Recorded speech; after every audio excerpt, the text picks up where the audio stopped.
Okay, my name's Saretta Fielding and I'm an Aboriginal artist of the Wanneroo Nation, which is in the Upper Hunter Valley.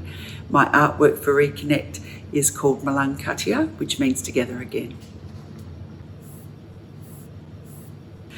The story behind Malangkatia, Together Again, is about the theme of the exhibition Reconnect, and I really wanted to show in traditional symbols and traditional style the sand engraving. You'll see within the artwork that there's quite deep sand engravings, and that comes from country mentioned on Wanneroo, and there's quite a large site there that you can visit, and I visited as a young person, and we'd camp at night and put the light on the rock and you could see the detail of the engravings. So that style of sand engraving within my work is within this piece as well. But the story behind it, the U-shapes within the design are people symbols, are traditional people symbols. And really, I think if we think about Reconnect, it's about people first and foremost. My piece starts with that isolation of family, where we were all really needing to be in our home unit. From there, I engraved a pathway, Yupung meaning pathway, which shows that journey that we've all taken, where we've started to open our doors a little bit and families have started to reconnect and been able to get together in small groups.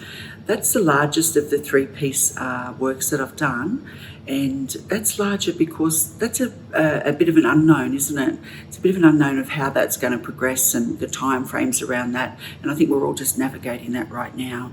But it does flow into the last canvas, and that canvas is really about being back into our normal swing and communities reconnecting. It's full of people mingling and together. I think the other thing about the artwork is the colour palette that I've used. So I've started from quite a darker red, really trying to reflect that it's a little bit of a darker time within the COVID, within isolation, to start off on the first canvas. But as it flows across the three canvases to the last one, that hope is represented by the yellow, but it does change colour as it moves across the central canvas that you can see behind me.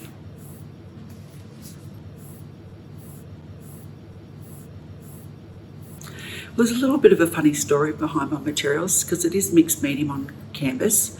I've always painted and experimented with recycling paint from an early age, I guess, not having a great deal of paint or money to buy paint. So I think the medium I now use, I always say mixed medium on canvas, but when I'm asked about the sand texture and bringing that to the canvas and the engravings, I call it my KFC, which is Colonel Sanders' Secret Herbs and Spices. So it's kind of my intellectual property now, but being able to bring that feel of the sandstone, and those sandstone engravings are not just in the Hunter, they're across Australia, so that's something shared by Aboriginal people across the nation, having those engravings and that important traditional style of artwork.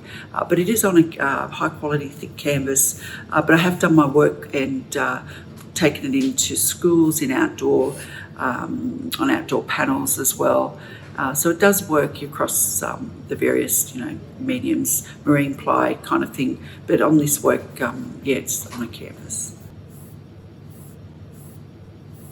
I do. I call it my home studio gallery, and people do come there by appointment.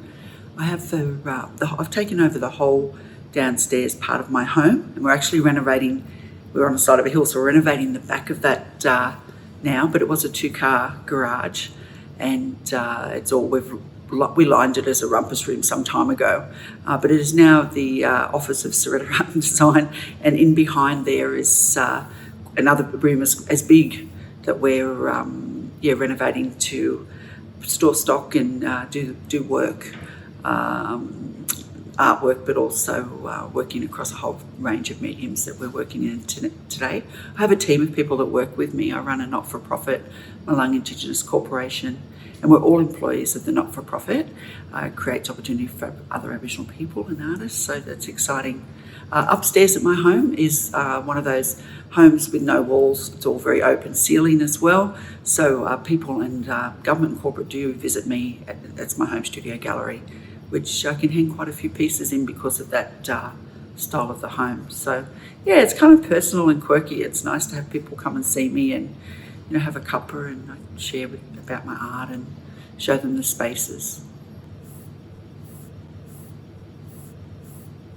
maybe 30 to 60 hours a week, because I enjoy it. It's my go-to thing that I've enjoyed since I was a young kid. I often liken it to being in the sand pit.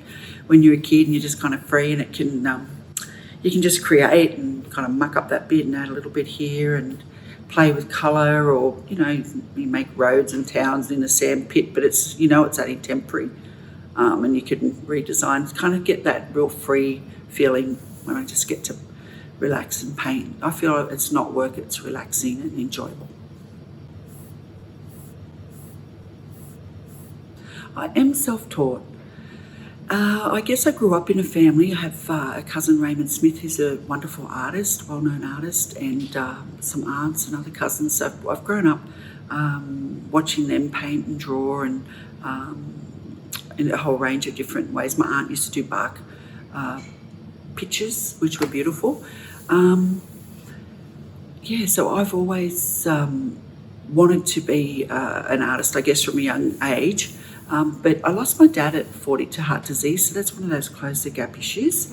And I'm the oldest of 6 children. I was 11, so I kind of study and really thinking about what I wanted to do, and school wasn't a priority for me.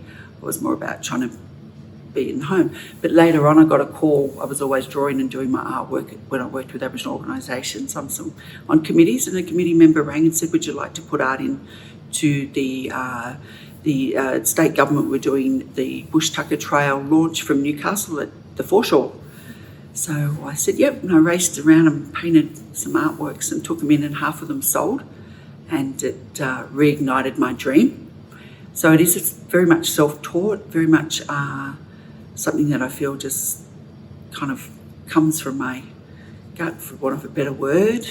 I really love playing with art mediums and colours, and so I enjoy what I'm doing. I did teach art at TAFE. I taught Aboriginal art at TAFE for a couple of years, and I have the option to have recognition of prior learning now, to be from the work and the practice that I've been doing for quite some years, to have an advanced diploma or diploma in visual arts. I've just got to get all the documents together and hand them in. That's not the fun bit.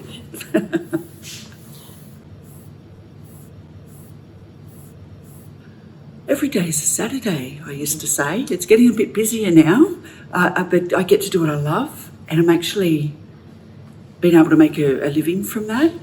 When I first started, it was a hobby, and I was still working within full-time running an Aboriginal organisation.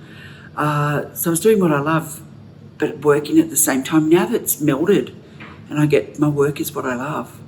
So I don't know if you can put value on that. I think for people to find that niche of being able to make a living from your passion is really, really special. So I feel very blessed.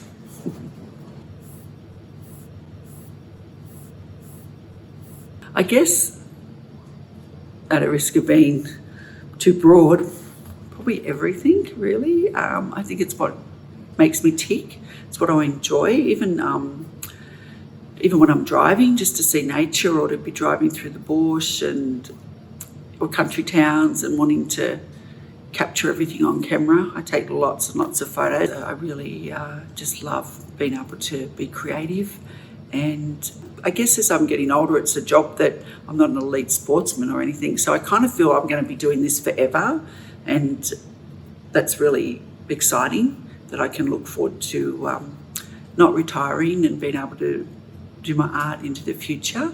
The other thing I guess it means to me is a way of give back to my community. As I mentioned, I have the Malung Corporation, which is a not-for-profit, and I support other Aboriginal artists, mentoring and connecting them to opportunities through that Artists Together program. So it means a lot.